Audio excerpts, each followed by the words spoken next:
எல்லாம் நீயே மகாஸ்ரீ சர்க்குரு பகவான் பழனி சுவாமிகள் ஞான சபை மதுரை. இப்பொழுது ஞான சபையாக இருக்கக்கூடிய இந்த கட்டிடம் முதலில் ஒரு திருமண மண்டபமாக இருந்துள்ளது. பொதுவாக எந்த ஒரு சபையையும் அமைப்பதற்கு ஒத்துக்கொள்ளாத அல்லது அப்படி அமைக்க கேட்பவர்களை மிகவும் கடினமாக திட்டிய நமது சர்க்குரு பகவான் தான் அமைக்க நினைத்த பொழுது அவர் தேர்ந்தெடுத்தது தென்னாடு என்று அவர் பெயர் சூட்டி அழைக்கும் மதுரையை தான். தனது ஞான சபையை அமைக்க நேர்த்தியான இடமாக மதுரையில் வில்லாபுரத்தை தேர்ந்தெடுத்து சபையை அமைத்தார் நமது சர்க்குரு பகவான். மேலும் தனது ஞான சபைக்கு பல்வேறு விதமான பெயர்களையும் சூட்டி அழைத்துள்ளார் நமது சர்க்குரு பகவான். கணக்கன்பட்டியில் இருந்து மதுரைக்கு கிளம்பும் போதெல்லாம், சாமி நாங்க தென்னாட்டுக்கு போறோம்டா சாமி, சாமி நாங்க வாழ்க வளமுடன் நேர்மையாக போறோம்டா சாமி, சாமி நாங்க வசந்த கட்டடத்துக்கு போறோம்டா சாமி, டே சாமி நாங்க 7 படிக்கட்டுக்கு போறோம்டா சாமி, இப்படி தனது ஞான சபைக்கு பல்வேறு விதமான செல்ல பெயர்களை சூட்டி அழைத்து மகிழ்ந்துள்ளார் நமது சர்க்குரு பகவான். இதன் மூலம் மதுரை ஞான சபையின் மீது நமது சர்க்குரு பகவான் எவ்வளவு முக்கியத்துவம் தந்துள்ளார் என்பது நமக்கு நன்கு புரிகிறது. ஒருமுறை மதுரை ஞான சபைக்கு சர்க்குரு பகவான் வந்த பொழுது திருமண மண்டபமாக இருந்த கட்டிடம் என்பதால் அங்கு மணமகன் அறை மணமகள் அறை என்று 2 அறைகள் இருந்துள்ளது. அதில் மணமகன் அறை என்று போடப்பட்டிருந்த அறையை காட்டி அங்கிருந்த மணமகன் அறை என்ற அந்த ஸ்டிக்கரை எடுத்துவிட்டு புதிய ஸ்டிக்கர் ஒன்றை மாட்ட சொல்லியுள்ளார் நமது சர்க்குரு பகவான். ஓம் சச்சிதானந்த சர்க்குரு மகாஸ்ரீ பழனி சுவாமிகள்னு ஸ்டிக்கர் எடுத்துட்டு வாடா சாமி என்று சொல்லியிருக்கிறார்.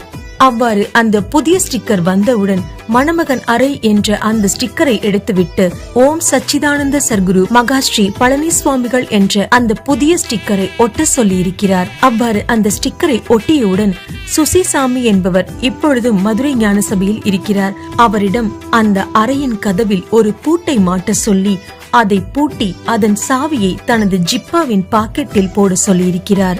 இது நம்ம இடம்டா சாமி என்று சொல்லி அந்த அறையின் சாவியை அவ்வளவு பத்திரமாக தன்னிடமே வைத்திருந்திருக்கிறார். பொதுவாக நாம் ஏதாவது அவருக்கு படைக்க வேண்டும் என்று நினைத்தால் எங்களுக்கு இது ஆகாதடா சாமி என்று தவிர்க்கும் சர்க்குரு பகவான் உலகில் எந்த ஒரு பொருளையும் தன்னுடையது என்று சொந்தம் கொண்டாடாத பகவான் மதுரை ஞான சபையின் இந்த அறையின் சாவியை தன்னிடமே பத்திரப்படுத்தி வைத்துக் கொண்டதன் மூலம் மதுரை ஞான சபைக்கு பகவான் வழங்கிய முக்கியத்துவம் நம் அனைவருக்குமே புரியும்.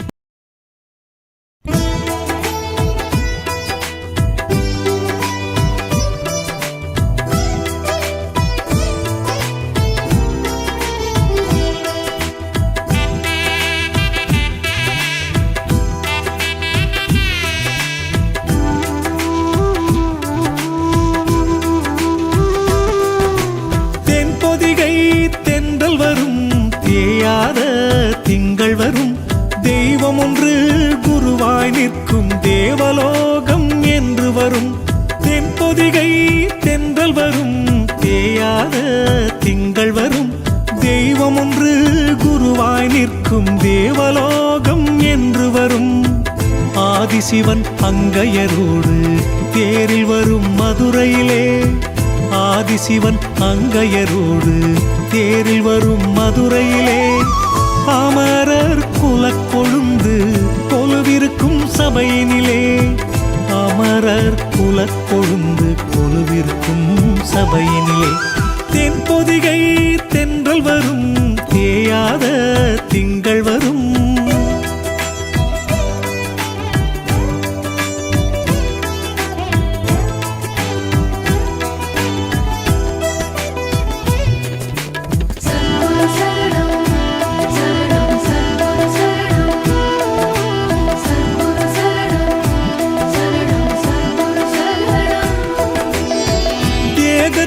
ஜீவனை பிரித்து தேடி வந்து மதுரையில் கொடுத்து நாடி வரும் மக்களுக்கெல்லாம் நன்மை பல கொடுத்து,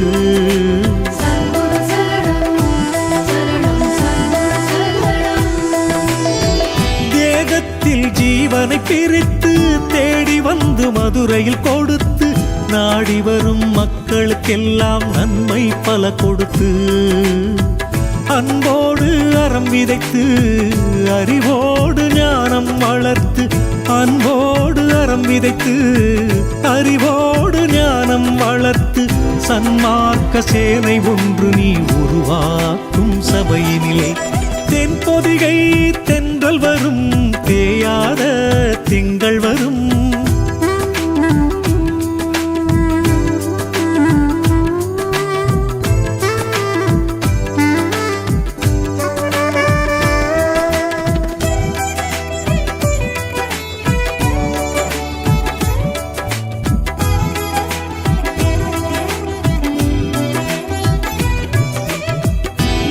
சபை படியேற தீய குணம் வெளியேறும் பக்தியோடு விளக்கேற்றும் நெஞ்சில் ஒளியேறும்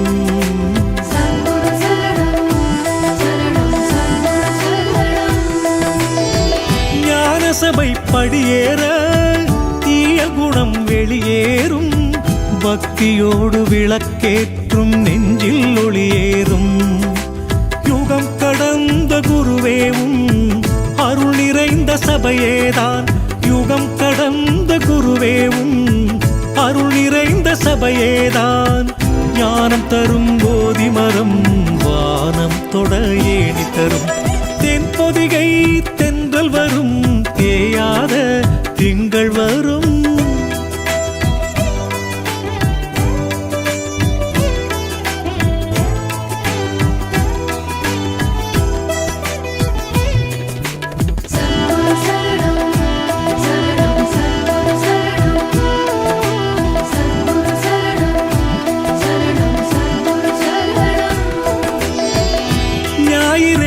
நடத்தும் ஞான விருந்து முக்தி தரும் நஞ்சு கொண்ட வஞ்சகரை நல்லவராக்கிவிடும்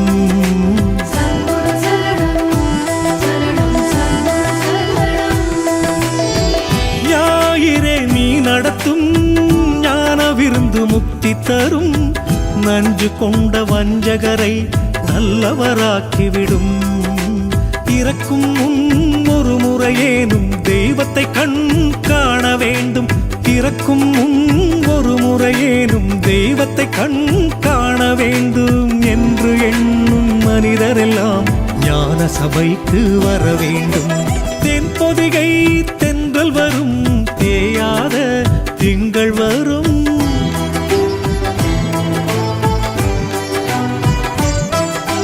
தெய்வமே தேடி வந்த திருக்கோயில் அதுவாகும் உனை எண்ணி கற்பூரம் ஏற்றிய முதல் இடமாகும் உன் நாமத்தில் அன்னம் இட்ட முதற் பெருமை அதற்காகும் குருவே நீ பெயர் சூட்டி நடத்தும் ஞான சபையாகும் நடத்தும் ஞான சபையாகும் நடத்தும் ஞான சபையாகும்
கோடி தந்து ஆதரித்த தெய்வமில்லையா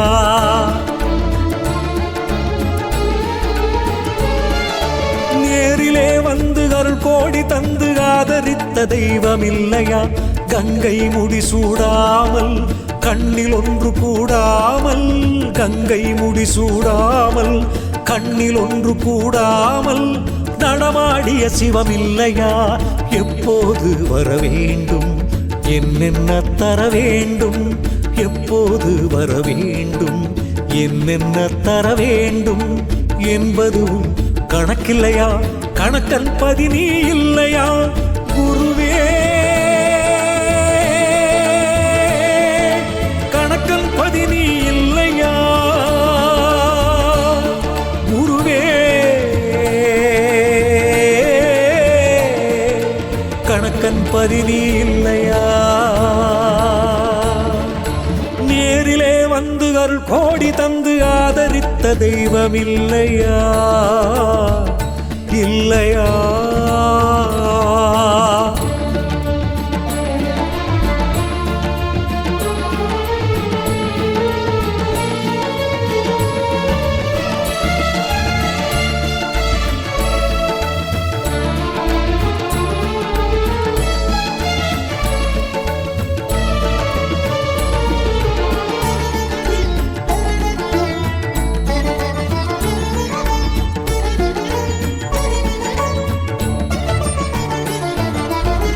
வண்டுகள் மொய்க்காத மலர்பாதமே கண்டவர் பீணிக்கு நல் மருந்தாகுமே. வண்டுகள் மொய்க்காத மலர்பாதமே கண்டவர் பீணிக்கு நல் மருந்தாகுமே. ஆதிச்சுடரொளியே சர்க்குருவாய் வந்தது, வெந்நீர் மேனியோடு சிவரூபம் ஆனது. இருவினை நீக்க திருவடி ஒன்றே வித்தாகுமே. வித்தனாய் தெரியும் சித்தனை வணங்க நற்கதி வந்திடுமே. சர்க்குருவே சரணம் சரணம், சர்க்குருவே சரணம் சரணம். நேரிலே வந்து அருள் கோடி தந்து ஆதரித்த தெய்வம் இல்லையா?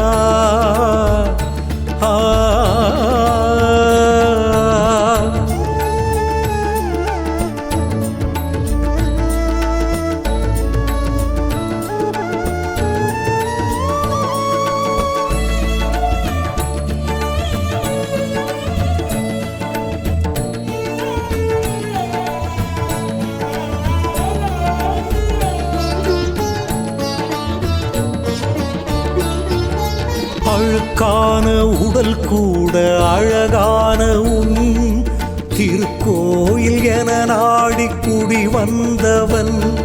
என் அழுக்கான உடல் கூட அழகான உன் திருக்கோவில் என நாடி குடி வந்தவன். தியாகத்தின் சின்னமாய் பச்சை ஆடை அணிந்தவா, வேதியர் யாகத்தில் ஞான நெருப்பாய் எழுந்தவா.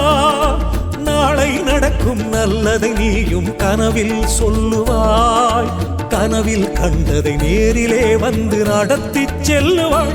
சர்க்குருவே சரணம் சரணம், சர்க்குருவே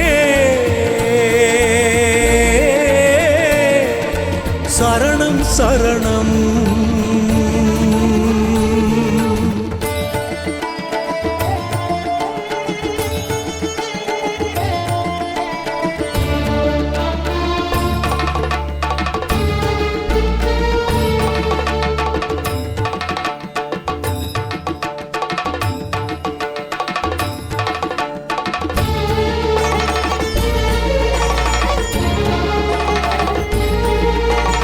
வாழும் நெறி கூற வந்து 7 படி ஏறி நின்று சபை தந்த குரு அல்லவா. திரிசூலம் விரிசடையும் காணாத கணக்கன்பதி பரசிவம் நீ அல்லவா. பிரம்மனே திரு அரங்கனே கொடிவேல் இல்லாத குகனே குருபரனே காப்பாயருள்வா. திருவே பகவானே பகவானே எல்லா